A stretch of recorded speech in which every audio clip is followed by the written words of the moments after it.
அனைவருக்கும் அன்பு வணக்கம் நண்பர்களை. இன்றைக்கு உங்கள் எல்லாரையும் ஒரு கெமிஸ்ட்ரி லேபுக்குள்ளே கொண்டு போகலாம் அப்படின்னு பார்க்குறேன். என்ன தெரியல இந்த விஷ பரீட்சை அப்படின்னு கேட்குறீங்களா? அது வேறு ஒன்றும் இல்லைங்க. கொஞ்ச நாளாகவே எல்லாரும் என்ன சொல்லிட்டு இருக்காங்கன்னா, இந்த மாதிரி திமுக ஆட்சியை அகற்ற வேண்டும், அதுக்கு எல்லா எதிர்க்கட்சிகளும் ஒன்றிணைந்து போராடினால் மட்டும்தான் அது சாத்தியம் அப்படின்னு சொல்லி நிற்கிறாங்க. எதிர்கட்சிகள் எல்லாமே அப்படி தான் சொல்கிறாங்க, திமுக மக்கள் விரோத ஆட்சி, அதை அகற்ற வேண்டும் அப்படின்னு. ஆனால் அதை எப்படி அகற்றுவது அப்படின்றதுல தான் ஒவ்வொருத்தருக்கு ஒருத்தர் அந்த கருத்து வேறுபாடு இருக்கின்றது. இவங்க அவங்களோட சேர்றதா, இல்லை தனியாக நிற்கிறதா, இல்லை எல்லாம் ஒன்று சேர்றதா, இப்படி போட்டு குழப்பி நிற்கிறாங்க எல்லாரும். சரி, நாமளும் நம்ம பங்குக்கு எல்லா ஆசிடையும் எல்லா சால்ட்டையும் ஒன்றா சேர்த்து போட்டு குழப்போமே அப்படின்னு தான் இன்றைய பதிவு. ரைட், ஒன்று யோசிக்கணும். 2024 தேர்தலுக்கு முன்னாடி இந்த புள்ளி கூட்டணியில் இருக்க கட்சிகள் எல்லாம் என்ன சொன்னாங்க? மோடி அரசு, பாஜக அரசு மக்கள் விரோத அரசு, அதை அகற்றியே தீர வேண்டும், அப்போ எல்லா கட்சிகளும் ஒன்றிணை வேண்டும் அப்படின்னு ஒரு மிகப்பெரிய கூட்டணி அமைத்தார்கள். சொல்லப்போனால் என்டிஏல இருக்க கட்சிகளை விட புள்ளி கூட்டணியில் இருக்க கட்சிகள் ரொம்ப அதிகம். அண்டு மாநிலத்தில் ஆட்சியில் இருக்கின்ற கட்சிகள் கூட இந்த புள்ளி கூட்டணியில் இருந்தாங்க. அவ்வளோ பேர் ஒன்று சேர்ந்துமே பாஜகவை தோற்கடிக்க முடியவில்லை. என்ன, அந்த மெஜாரிட்டி மார்க் கொஞ்சம் குறைஞ்சிது. இது கூட புள்ளி கூட்டணியோட வெற்றின்னு நான் சொல்ல மாட்டேன். நம்ம ஏற்கனவே பார்த்த மாதிரி பாஜக 2 மாநிலங்களில் செய்த தவறு, ஊபி அண்டு மகாராஷ்டிரா, அதுதான் மெஜாரிட்டி குறைந்ததற்கு காரணம். இப்போ இதுக்கு சொல்லலாம், சார் நீங்கள் அதையும் இதையும் கம்பேர் பண்ணாதீங்க, ஏன்னா இவங்க அத்தனை பேர் ஒன்று சேர்ந்தாலுமே பாஜக ஆட்சிக்கு எதிராக இவங்கெல்லாம் ஒரு நெரேட்டிவ் செட் பண்ண மாதிரிலாம் எதிர்ப்பு அலை கிடையாது. ஆனால் இங்கே திமுகவுக்கு எதிராக ஒரு மிகப்பெரிய எதிர்ப்பு அலை இருக்கின்றது. அதை உபயோகப்படுத்தி கொள்ள வேண்டும், அது வீணாக போக விட்டுடக்கூடாது. ஓட்டெல்லாம் செதறினா மறுபடியும் திமுக ஆட்சிக்கு வந்துவிடும். அதனால தான் இங்கே கூட்டணி வேணும்னு சொல்கிறாங்க. நீங்கள் அதையும் இதையும் கம்பேர் பண்ணாதீங்க அப்படின்னு கூட சில பேர் சொல்லலாம். சரி, 1996 ஜெயலலிதா அவர்களுக்கு எதிராக ஒரு மிகப்பெரிய எதிர்ப்பு அலை இருந்தது. அப்போ ஒரு மாபெரும் கூட்டணியாக திமுக, தமாக அப்போ தான் காங்கிரஸ்லேருந்து உடைந்து வந்த ஒரு கட்சி. இவங்க ஒரு அலையன்ஸ் ஃபார்ம் பண்ணுறாங்க. ஆனால் அந்த நேரத்தில் நீங்கள் தேர்தல் எடுத்து பாருங்கள், மற்ற சில கட்சிகள்லாம் தனித்தனியாக கூட நின்றாங்க, 1-2 கட்சி கூட சேர்ந்தும் நின்றாங்க. மதிமுக, பாமக, இந்த மாதிரி கட்சிகளெல்லாம் கூட அப்போ எதிர்த்து போட்டியிட்டார்கள். ஆனாலும் திமுக, தமாக கூட்டணி மாபெரும் வெற்றி பெற்றது. காரணம் என்னன்னா, அன்றைக்கு எதிர்ப்பு அலை மிகப்பெரிய அளவில் இருந்தது. அண்டு மக்களும் பார்த்தாங்க, வேற யாருக்காவது ஓட்டு போட்டால் அந்த ஓட்டு வீணா போயிடும், மறுபடியும் அதிமுக ஆட்சிக்கு வந்துடுறதுக்கு சான்ஸ் இருக்குதுன்னு சொல்லிட்டு தான் ஒட்டுக்கா போயிட்டு திமுக, தமாக கூட்டணிக்கு ஓட்டு போட்டாங்க. பாமக அந்த தேர்தலில் 3.something% ஓட்டு தான் வாங்குறாங்க. ஆனால் அவங்க தனியாக நின்றாலும் கூட்டணியில் இருந்தாலும் 5.something வாங்குவாங்க. அந்த தேர்தலில் அது 3 குறைந்தது. காரணம் என்னன்னா, ஜனங்களுக்கு ஒரு பயம், ஐயோ நாம் இங்கே ஓட்டு போட்டு அதனால் ஓட்டு செதறி அதிமுக வந்துருமோ அப்படின்னு ஒட்டுக்கா திமுக, தமாக கூட்டணிக்கு போட்டாங்க. ஸோ அந்த அளவுக்கு நிஜமாகவே திமுகவுக்கு எதிரான ஒரு அலை இருந்தது அப்படின்னு சொன்னால், ஏதாவது 2 பெரிய கட்சிகள் நாங்கள் சேர்றோம் அப்படின்னு முடிவு பண்ணாலே அது ஒரு கிரெடிபிள் ஆல்டர்னேட்டிவாக இருந்துட்டு போகுது. நீங்கள் எல்லாரையும் ஒன்று சேருங்க அப்படின்னு சொல்ல வேண்டிய அவசியம் இல்லை. அப்போது இந்த மக்கள் விரோத ஆட்சி, மக்கள் மத்தியில் மாபெரும் எதிர்ப்பு அலை அப்படின்றத நம்ம கொஞ்சம் யோசித்து தான் அக்செப்ட் பண்ணணும். புரியுதுங்களா? சரி, இப்போ கூட்டணி அப்படின்னா ஒவ்வொன்றா பார்ப்போம். முதல்ல இந்த அதிமுக, பாஜக இவங்க ஒரு கூட்டணியில் இணைய வேண்டும் அப்படின்னு நிறைய பேர் சொல்லிட்டு இருக்காங்க. இது ஆன் அகைன் ஆஃப் அகைன் அப்படின்ற மாதிரி கூட்டணி வேணும், இல்லை வேணாம் அப்படின்னு ரொம்ப நாளாக அந்த டிஸ்கஷன்லாம் போயிட்டு இருக்குதுங்க. ஆனால் இந்த 2 கட்சிகளும் இணைவதற்கு இரிட்டன்ஸ்ன்னு சொல்லுவாங்க. தடை என்ன அப்படின்னு கேட்டிங்கன்னா, அதிமுகவில் எடப்பாடியார் அவர்கள், பாஜகவில் அண்ணாமலை அவர்கள். பாஜகலையாவது ரைட்டு, அவருக்கு அந்த 3 வருஷம் டேம் முடிஞ்சு போச்சு, அதனால் இன்னொருத்தரை மாற்றுறோம் அப்படின்னு சொல்லிட்டு டக்குன்னு அண்ணாமலைக்கு அவர்களுக்கு பதிலாக வேற யாரையாவது பாஜக மேலிடம் அப்பாயிண்ட் பண்ணலாம், ஒரு பெரிய இஷ்யூ கிடையாது. ஆனால் அதிமுகவில் எடப்பாடியார் அவர்களுக்கு பதிலாக வேற யாராவது அப்படின்னு அந்த கட்சியே உடைந்து விடும். ஸோ ஆஸ் சச் இன்றைக்கு இருக்கின்ற அதிமுக, பாஜக இணைவது அப்படின்றது இந்த 2 பேரில் யாராவது ஒருவர் மாற்றப்பட்டால் மட்டும்தான் சாத்தியம். ஒத்துக்கிறீங்களா? சரி, அப்போ ஒவ்வொரு பாசிபிலிட்டி பார்ப்போம். பாஜகவில் சரிங்க, அண்ணாமலை அவர்கள் இருக்கிறதானே உங்களுக்கு ஒத்துக்கலை, அதனால் அவருக்கு பதிலாக நாங்கள் வேற யாரையாவது தலைவராக போட்டுடுறோம் அப்படின்னு சொன்னாங்கன்னா மேபி எடப்பாடியார் அவர்கள் கூட ஒத்துக்கலாம், அதிமுக பாஜக கூட்டணி வரலாம். ஆனால் சார் இவங்ககிட்ட ஒரு 20% இருக்குது சார், இவங்ககிட்ட ஒரு 15, 18, 6, 11 வாட் எவர் இது இருக்குது சார், இது ரெண்டும் சேர்த்துக்கலாம் சார் அப்படின்னா அது ஒர்க் அவுட் ஆகாமனா நிச்சயமாக ஆகாது. பாஜக மறுபடியும் பேக் டு ஸ்கொயர் ஒன் அப்படின்ற மாதிரி போயிடும். ஏன்னா இன்னைக்கு அண்ணாமலை அவர்களுக்கு பிறகுதான் பாஜகவின் ஆதரவு அப்படின்றது எக்ஸ்பிளிசிட்டாக வர ஆரம்பிச்சிருக்குது. நீங்கள் அவரை மாற்றிட்டீங்க அப்படின்னு சொன்னால் இது நாள் வரைக்கும் நாங்கள் பாஜக ஆதரவாளர்கள் அப்படின்னு வெளில சொல்லிக்காம அந்த ஸ்லீப்பர் செல் மாதிரின்னு கூட சொல்லலாம். அவங்கெல்லாம் நிச்சயமாக இந்த கூட்டணிக்கு ஓட்டு போட மாட்டாங்க. சர்ன்னு அது வழிக்கிறோம். அப்போ இந்த கூட்டணியால் பிரயோஜனம் இல்லை. அடுத்தது இன்னைக்கு இருக்கின்ற பெரும்பாலான பாஜக ஆதரவாளர்கள் அவங்க பார்த்தீங்கன்னா அண்ணாமலை ஆதரவாளர்கள்னு சொன்னோம். அவங்கெல்லாம் அண்ணாமலையை நீக்கிட்டு நீங்கள் இந்த கூட்டணிக்கு ஓட்டு போடுங்க அப்படின்னு சொன்னால் நீங்கள் சரண்டர் ஆகிட்டீங்க ஏடிஎம்கே கிட்ட. மாற்றம் வரணும் அப்படின்றதுக்காகத்தானே நாங்கள் அண்ணாமலை அவர்கள் பின்னாடி பாஜக பின்னாடி வந்தோம். நீங்கள் பாட்டுக்கு மறுபடியும் அவங்களோடய போய் சேர்ந்துக்கிறதுக்கு அது தேவையே இல்லையே. நாங்கள் வெயிட் பண்ணிட்டு இருக்கோம். ஆனால் மாற்றம் வேணும். மறுபடியும் இதே இந்த 2 கட்சிகள்னு சுற்றிட்டு இருக்கிறதுக்காக நாங்கள் ஓட்டு போடுறோம். இதுதான் அவங்களுடைய எண்ணமாக இருக்கும். அதனால தான் சொன்னேன், அந்த வாக்கு சதவீதம் பாஜக அதிமுக கூட்டணிக்கு சரிந்து விடும். சரி, இப்போ என்னாண்ட பக்கம் வாங்க. அதிமுகவில் எடப்பாடியார் அவர்களுக்கு பதிலாக வேற யாரையாவது ஒரு பொதுச் செயலாளர் அப்படின்னு சொன்னால், அப்போது அதிமுக உடைந்தால் மட்டும்தான் இது சாத்தியம். இப்போ இருக்கிற நிலைமையில் அவருக்கு எதிராக ஒரு சேலஞ்ச் அப்படின்றத அதிமுகவில் நினச்சி கூட பார்க்க முடியாது. மேபி ஒரு சில முன்னாள் அமைச்சர்கள், நிர்வாகிகள், மாவட்ட செயலாளர்கள் இவங்கெல்லாம் அவரை ஃபோர்ஸ் பண்ணி, இதை பாருங்க பாஜகவோட போனால் தான் நம்ம சமாளிக்க முடியும், இந்த தடவையும் தோற்று போயிட்டான்னா அதுக்கப்புறம் கட்சிக்கு எதிர்காலமே கிடையாது, கட்சி இல்லாமல் போயிடும், அதனால் நீங்கள் கூட்டணி ஒத்துக்கின்னு தான் ஆகணும், அப்படி ஒத்துக்கலைன்னா உங்களுக்கு பதிலாக வேற யாராவது அப்படின்னு சொன்னால் நிச்சயமாக அது கட்சியில் பிளவு தான். அப்படி ஒரு பிளவு அதில் ஒரு பகுதி அதிமுக பாஜகவுடன் சேருகின்றது அப்படின்னு சொன்னாலும் என்ன ஆகும்னா, அந்த ட்ரெடிஷ்னல் அதிமுக வாக்காளர்கள் அந்த காலத்திலேருந்து எம்ஜிஆர் அவர்கள் காலத்திலேருந்து இருக்கின்றவர்கள், அதுக்கப்புறம் ஜெயலலிதா அவர்கள் காலத்தில் இவங்கெல்லாம் என்ன நினைப்பாங்க பார்த்தீங்களா, பாஜக அதிமுகவை உடைத்து விட்டது அப்படின்னு. அந்த அதிமுகவுடைய கோர் ஓட் பேங்க் இருக்கு இல்லையா, அந்த ஓட் பேங்க்லேயும் ஒரு பிளவு வரும். அது 50-50 நடக்குமா இல்லை 60-40 அது சொல்ல முடியாதுங்க. பட் ஒரு பிளவு வரும். அவங்கெல்லாம் பாருங்க பங்காளிக்கே ஓட்டு போடலாம், பாஜகவுக்கு ஓட்டு போடக்கூடாது அப்படின்றதுக்கான ஒரு சாத்தியமும் இருக்கின்றது. ஸோ அப்பவும் இந்த கூட்டணியுடைய வாக்கு வங்கி அப்படின்றது சரியத்தான் செய்யும். நீங்கள் நினைக்கிற மாதிரி 20, 15, 18 இப்படிலாம் கூட்டினாலாம் சரி வராது. ரைட்டுங்க, எதுவுமே வேணாம். இப்போ திமுகவை ஆட்சியிலிருந்து அகற்ற வேண்டும், அதுதான் முக்கியம். அதுக்காக நீங்கள் இன்னும் எல்லா கட்சிகளையும் சேர்த்துக்கணும். ஏன்னா இன்னைக்கு இந்த கூட்டணி அப்படின்னு சொல்கிறவங்க ஒரு ப்ராட் பேஸ்ட் கோலிஷன் அப்படி தான் சொல்கிறாங்க. அதிமுக பாஜகன்னு மட்டும் சொல்லலை. அப்போது என்ன பண்ணலாம், அதிமுக பாஜக சரிங்க, அண்ணாமலை அவர்களையும் கன்வின்ஸ் பண்ணிடுறோம், எடப்பாடி அவர்களையும் கன்வின்ஸ் பண்ணிடுறோன்னு வச்சுக்கோங்களேன். அது பத்தாது, அப்புறம் கூடவே தாவேகா வரணும். அப்போ அதிமுக பாஜக தாவேகா இது போதுமா? அது பத்தாது. அப்புறம் அதாங்க ஏற்கனவே இருக்க கட்சிகள் பாமக, தேமுதிக, சமத்துவ இல்லை அதைத்தான் அவர் பாஜகவில் சேர்த்துட்டார். இது போதுமான? இல்லை பத்தாது. அப்புறம் நாத்தாக்கா அவங்களையும் கொண்டாந்து சேர்க்கணும். அவங்களையும் சேர்க்கணுமா? சரி, அப்புறம் நாத்தாக்கா, அப்புறம் இதுங்க அந்த புதிய தமிழகம் கட்சி, அதுக்கப்புறம் அந்த ஜான் பாண்டியன் அவர்கள் கட்சி, அதெல்லாமும் கொண்டு வந்து சேர்க்கணும்.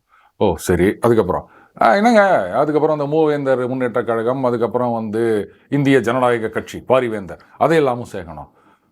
அப்புறம் இப்படியே சேர்த்துட்டே போகிறதுக்கு இது மன்சூர் அலிகான் கட்சியை விட்டுட்டோமே, அவர் ரெஜிஸ்டர் பண்ணாரா என்னன்னு தெரியல, அப்போ அதையும் சேர்த்துப்போம். இப்படியே திமுகவையும் கட்சியில் சேர்த்துக்கோங்களேன். இதுதான் உண்மையான ஒரு ப்ராட் பேஸ்டு கோலிஷனாக இருக்கும் அப்படின்னு நினைக்கிறேன். சரிங்க, இப்போ இந்த மாதிரியான ஒரு கூட்டணி இது ஆரம்பமே சொதப்பிடும். முதல்ல அதிமுக பாஜக கூட்டணின்றது சரிப்பட்டு வராதுன்றதை பார்த்தோம். எப்படியோ கன்வின்ஸ் பண்ணி அவங்கள சேர்த்துட்டாலும் அதில் நீங்கள் தாவேகாவையும் கொண்டு வந்து சேர்க்கணும் அப்படின்னு நினச்சிங்கன்னா, இப்போது ஏற்கனவே இங்கே முதலமைச்சர் யாருன்றதில் ஒரு போட்டி, அதைத்தான் கன்வின்ஸ் பண்ணிக்கிறாங்க அப்படின்னு சொன்னால், இப்போ தாவேகாவும் வந்தாச்சுன்னா சரிங்க இந்த தடவை நான் முதலமைச்சர் இல்லை டெப்டி சிஎம், அடுத்த தடவை பார்த்துக்கலாம் அப்படின்ட்டு விஜய் அவர்கள் ஒத்துப்பாரா? இல்லை அவருடைய ரசிகர்கள், தொண்டர்கள், கூட இருக்க நிர்வாகிகள் அவங்கெல்லாம் ஒத்துப்பாங்களா? இந்த தடவை அதிமுகவுடன் தாவேகா, அதுவும் ஒரு ப்ராட் பேஸ்டு கோலிஷனாக பாஜகவும் சேர்ந்து இவங்க ஒரு அலையன்ஸில் வந்துட்டாங்க அப்படின்னு சொன்னால், அப்போது அந்த கொள்கைகள் அவங்க என்னென்னவோ கொள்கையெல்லாம் சொல்லியிருக்காங்க, அதுக்கு மாறாக இப்படி ஒரு கூட்டணியில் சேர்ற மாதிரி ஆகாதா? அப்போ ஆரம்பத்திலே அவங்களுடைய கிரெடிபிலிட்டி அப்படின்றது சுத்தமாக ஒன்றும் இல்லாமல் போயிடும். விஜய் அவர்கள் அவருக்குன்னு ஒரு ஓட் பேங்க் கிரியேட் பண்ணணும் அப்படின்னு நினைக்கிறாரு. அது என்னன்னு நான் சொல்ல வேண்டிய அவசியம் கிடையாது. அப்போ அதிமுக பாஜகன்ற ஒரு கூட்டணியில் இவங்க சேர்ந்தாங்கன்னு சொன்னால் சுத்தமாக ஒன்றும் இல்லாமல் போயிடும். அடுத்தது கூட்டணியில் இப்போ பாஜகவுக்கு சரிசமமான இடம் கொடுப்பாங்களா தாவேகாவுக்கு? ஏன்னா பாஜகவாவது அட்லீஸ்ட் இத்தனை % ஓட்டு இருக்குன்னு தெரிஞ்ச கட்சி. ஆனால் தாவேகாவை பொறுத்த வரைக்கும் 15 இருக்குது, 20 இருக்குது, 25 இருக்குது அப்படின்ட்டு ஆளாளுக்கு ஒரு சர்வே எடுத்து ஒரு முடிவை எடுத்துக்கின்னு அப்புறம் 30% இருக்குன்னு கூட சொல்லுங்கள். அப்போ 30% இருக்கவங்க எதுக்கு கூட்டணிக்கு வருவீங்கன்னு கேட்பாங்கல்ல. அப்போ அவங்கள பாஜகவுக்கு இணையாக அப்படின்னா எப்படி சரிப்பட்டு வரும்? இன்ஃபேக்ட் அவங்க அதிமுகவுக்கு இணையாக கேட்காம இருக்காங்களா, அது வரைக்கும் சந்தோஷப்படுங்க. பாதி அப்படின்னு கேட்டாலும் ஆச்சரியப்படுவதற்கில்லை அதிமுக தாவேகான்னு. ஸோ இந்த மாதிரியான ஒரு சிச்சுவேஷனில் இந்த 3 கட்சிகளும் இணைவது அப்படின்றது சாத்தியம் இல்லாத ஒன்று. சரிங்க, அப்படி அவங்களையும் நீங்கள் கன்வின்ஸ் பண்ணிவிட்டு சொன்ன மாதிரி பாமக, தேமுதிக, புதிய தமிழகம், ஜான் பாண்டியன் அவர்கள் கட்சி, மூவேந்தர் முன்னேற்ற கழகம், இந்திய ஜனநாயக கட்சி, அப்புறம் மன்சூர் அலிகான் கட்சி, இன்னும் எல்லா கட்சியும் சேர்த்துட்டு வந்தீங்கன்னு சொன்னால் இதில் இன்னொரு பெரிய சிக்கல் இருக்கின்றது. யார் யாருக்கு எவ்வளோ சீட்டு கொடுக்கறது அப்படின்னு. இப்போது நான் சொன்ன மாதிரி ஏற்கனவே பாஜக தாவேகா அந்த ஈக்குவேஷனே பிரச்சனை ஆகும். இப்போ பாமக என்ன பண்ணுவாங்க, 40 சீட்டு கேட்குறாங்க அப்படின்னா, அப்போ பாமக 40 கேட்கும்போது விஜய் எவ்வளோ கேட்பாரு, பாஜக எவ்வளோ கேட்பாங்க? இவங்களுக்கெல்லாம் கொடுத்தது போக, ஐயோ இருங்க இன்னும் தேமுதிகலாம் இருக்குது, அப்போ இவங்களுக்கெல்லாம் கொடுத்தது போக அதிமுக எத்தனை இடங்களில் போட்டியிடும்? அப்போது அவங்க போட்டியிடுகின்ற இடங்கள் குறைந்து விட்டது அப்படின்னு சொன்னால் 150 கூட எதிர்பார்க்க முடியாது அதிமுக. ஒரு 100 சீட்டு கிடைச்சாலே பெரிய விஷயம் அவங்களுக்கு இப்படிப்பட்ட ஒரு கூட்டணியில். அப்போது இது நிச்சயமாக ஒரு கூட்டணி ஆட்சியாகத்தான் இருக்க முடியும். ஏன்னா 100 சீட்டில் போட்டி போட்டு 118 எங்கேருந்து ஜெயிக்கிறது? சரிங்க, இந்த மாதிரி ஒரு 100 சீட்டில் அதிமுக போட்டிக்கிட்டு மீதி எல்லாம் மற்ற கூட்டணி கட்சிகளுக்கு கொடுத்து விட்டு ஜெயிக்கிறாங்க அப்படின்னா எப்படி 234 200 சீட்டு ஜெயிச்சிருவாங்களா? முதல்ல அந்த மெஜாரிட்டி வருமானதே சந்தேகம். என்ன சார் இவ்வளோ பெரிய ஒரு கூட்டணி இருக்குது, அப்படி இருக்குச்சே மெஜாரிட்டி வருமானு நீங்கள் கேட்குறீங்களா? இந்த மாதிரி அதிமுகவுக்கு ஒரு 21%, பாஜக ஒரு 12%, தாவேகா அவங்க 8, 10, 12, 15 எவ்வளோ வேணா வச்சுக்கலாம், பாமக ஒரு 5%, அதுக்கப்புறம் தேமுதிக ஒரு 2%, இதெல்லாம் சேர்த்தா எப்படியும் வந்துடும் சார் அப்படின்னு சொல்லலாம். இது ஆன் பேப்பர் கரெக்டாக இருக்கும். ஏன்னா இயற்கை சம்பந்தப்பட்ட விஷயங்கள் அந்த விதிகளுக்குள் எப்போதும் முழுமையாக அடங்குவதில்லை. ஒரு பக்கெட்டில் 75 டிகிரி வெப்பத்தில் தண்ணி இருக்குது, இன்னொரு பக்கெட்டில் 50 டிகிரி வெப்பத்தில் தண்ணி இருக்குது. ரெண்டுத்தையும் சேர்த்தா 125 டிகிரி வெப்பத்தில் அந்த தண்ணி இருக்கும்னு யாராவது சொல்ல முடியுமா? வால்யூம் இன்க்ரீஸ் ஆகும், ஆனால் அதனுடைய வெப்பநிலை டிக்ரீஸ் ஆயிரும். இதுதாங்க அரசியல் கணக்கும். இவங்களுக்கு 10%, இவங்களுக்கு 20%, ரெண்டும் சேர்த்தா 30 அப்படின்னு எந்த ஒரு தேர்தலையும் கணக்கு போட முடியாது. 2 கட்சி தனித்தனியா பிடிச்சவங்க இருப்பாங்க, ஆனால் 2 பேரும் சேர்ந்தா பிடிக்காதவங்களும் அதில் இருப்பாங்க. அதனால 1-1-2 அப்படின்றது தேர்தல் கணக்குக்கு ஒத்து வராத ஒரு விஷயம். எல்லாத்துக்கும் மேல இவ்வளோ பெரிய கட்சிகள், அத்தனை கட்சிகளும் ஒன்னா சேர்ந்து ஒரு கூட்டணி அமைத்தால்தான் திமுகவை அகற்ற முடியும் அப்படின்னும் போது அப்போ மக்களுக்கு ஆட்சி மேல ஒரு பெரிய எதிர்ப்பு இருக்கின்றது அப்படின்ற வாதம் அடிபட்டு போகுது இல்லையா? சார் என்ன சார் இப்படிலாம் போட்டு குழப்பறீங்க, அப்போ என்னதான் செய்யறது அப்படின்னு கேட்குறீங்களா? என்னுடைய தனிப்பட்ட கருத்து என்னன்னா, அதிமுக பாஜக சேர வேண்டிய அவசியமே இல்லை. இது பாஜகவும் சரி, தாவேகாவும் சரி, இன்றைக்கு திமுகவும் சரி ரொம்ப தீவிரமா என்ன மாதிரி காய் நகர்த்திட்டு இருக்காங்க அப்படின்னா, அதிமுகவை ஒன்றும் இல்லாமல் பண்ணணும், இது எலிமினேட்டர் 2 மேட்ச் ஆக்கணும் அப்படின்னு தான் பிளான் பண்ணிட்டு இருக்காங்க. அடுத்தது இப்போ அதிமுக பாஜக இவங்க 2 பேர் மட்டும் கூட்டணி சேர்றாங்க அப்படின்னு வச்சுக்கோங்களேன், அப்பவும் அந்த எதிர்ப்பு வாக்குகள் அப்படின்றது நிச்சயமா ஸ்பிளிட் ஆகும். இது தாவேகாவுக்கு ஒரு லைஃப் கொடுத்தா மாதிரி ஆயிரும். குறிப்பா அது ஒரு சில வாக்குகள் அதெல்லாம் இந்த கூட்டணிக்கு வருவதற்கு பதிலாக தாவேகாவுக்கு போயிடும். அடுத்தது இந்த அதிமுக பாஜக கூட்டணி சேர்ந்ததுனால தான் மைனாரிட்டி ஓட்டுகள் எங்களுக்கு கிடைக்கல அப்படின்னு அதிமுகவில் நிறைய பேர் சொல்லிட்டு இருக்காங்க. இப்போ சேர்ந்தா மட்டும் அது கிடைச்சிருமா? இல்லை திமுகவை அகற்றியே தீர வேண்டும், அதனால நாங்கள் ஒன்று சேர்ந்தோம் அப்படின்னு சொன்னால் மட்டும், அப்போது நீங்கள் சொல்கிற மாதிரி மைனாரிட்டிகள் கரெக்டு திமுகவை அகற்றியே தீர வேண்டும், அதனால நாம் இந்த கூட்டணிக்கு ஓட்டு போடுவோம் அப்படின்னு போடுவாங்களா? இன்னும் ஸ்ட்ராங்காக ஒன்று திமுக பக்கம் நிற்பாங்க, அப்படி இல்லைன்னா தாவேகா பக்கம் போவாங்க. அதுதான் நான் சொன்னேன், ஓட்டு ஸ்பிளிட் ஆகும். இவங்க நினைக்கிற மாதிரி 35%, 38% அதிமுக பாஜக அப்படின்றது சாத்தியமே கிடையாது. ஆன் த அதர் ஹேண்ட் தாவேகாவை பெருசா வளர்த்து விட்டு இந்த கூட்டணி ஒன்றும் இல்லாமல் போயிட்டு மறுபடியும் அந்த சினிமா அப்படின்ற மாயையில் இந்த தமிழக அரசியலை கொண்டு போய் தள்ளுற வேலை தான் இது, வேற ஒன்றுமே கிடையாது. அடுத்தது தாவேகாவை பொறுத்த வரைக்கும் 26 அப்படின்றது அவங்க நோக்கமாக இருக்க முடியாது. 26 ஆட்சியை பிடிப்பதெல்லாம் ரொம்ப கஷ்டம் அப்படின்னு உள்ளுக்குள்ளே அவங்களுக்கு தெரிஞ்சிருக்கும். அவங்களுடைய கணக்கெல்லாம் 2031 நோக்கி தான் இருக்கும். மேபி அவங்க ரசிகர்களில் நிறைய பேருக்கு 2031 தான் ஓட்டு வருமோ என்னவோ அதுவும் நமக்கு தெரியாது.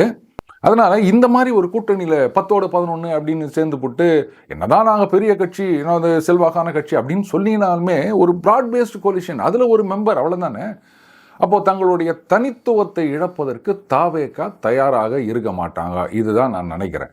ஸோ இந்த தடவை அதிமுகவை அப்படியே டீலில் விட்டுட்டு நாம் ஜெயிக்காட்டாலும் பரவாயில்ல, ஏதோ கொஞ்சம் பர்சன்டேஜ் ஓட்டு எடுத்தோமா, அதிமுகவை டம்மி ஆக்கிட்டோமா, அவங்க ஜெயிக்காமல் போயிட்டாங்கன்னு சொன்னால் அந்த இடத்துக்கு நாம் வரலாம்.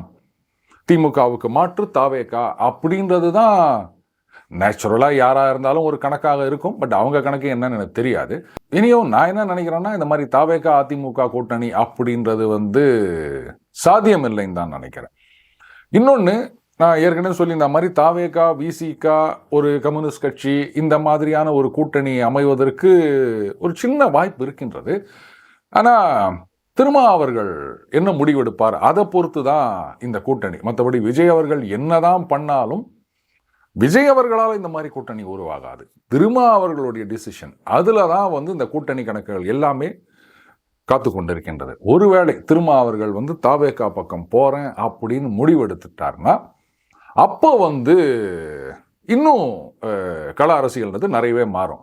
அந்த சினரியோவில் அதிமுக பாஜக கூட்டணி சேர்ந்தது அப்படின்னு சொன்னால் தாவேகா எதிர்கட்சியாக வருவதற்கு கூட ஒரு வாய்ப்பு இருக்கின்றது. ஏன்னா திருமா அவர்கள் ஃபேக்டர் இந்த பக்கம் தாவேகாவில் இருக்கும் பொழுது நிச்சயமாக அந்த மைனாரிட்டி வாக்குகள் இதெல்லாம் அவங்களுக்கு ஒரு பெரிய ப்ளஸ்ஸாக இருக்கும். தாவேகாவுக்கு, அதிமுகவுக்கு பெரிய மைனஸாக இருக்கும். அதனால தான் சொன்னேன் தாவேகா எதிர்கட்சியாக வருவதற்கும் ஒரு வாய்ப்பு இருக்கின்றது அப்படின்னு. ஆனால் திருமா அவர்கள் என்ன முடிவெடுக்க போகின்றார், அதுதான் முக்கியமான கேள்வி. சரி, இப்போ பாஜக என்னதான் பண்ணணும்? அப்போ அவங்களும் 2031 வரைக்கும் காத்துட்டு இருக்கணுமா? ஒருவேளை அதிமுக எலிமினேட் ஆகிடுதுன்னே வச்சுக்கோங்களேன் இந்த மேட்ச்சில்.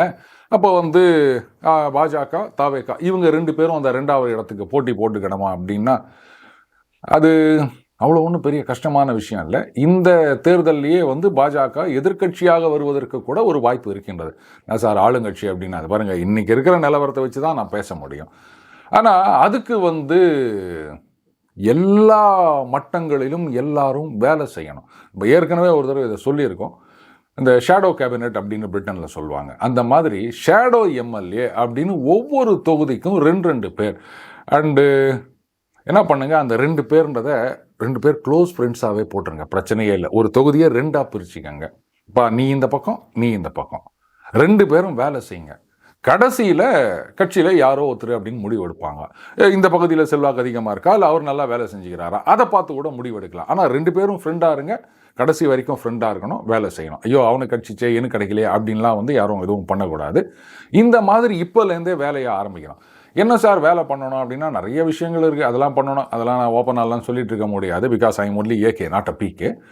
இந்த மாதிரி பண்ணாங்க அப்படின்னு சொன்னால் அந்த எதிர்ப்பு வாக்குகளை அப்படியே அள்ளுவதற்கு ஒரு வாய்ப்பு இருக்கின்றது. எல்லாத்துக்கும் மேலே அந்த மாதிரி ஒட்டுமொத்தமாக எதிர்ப்பு வாக்குகளை அறுவடை செய்யணும்னு சொன்னால் 96 நடந்த மாதிரி சில விஷயங்கள் நடந்ததுன்னா அதுக்கு பாஜகவுக்கு ஒரு பெரிய அட்வான்டேஜாக இருக்கும்.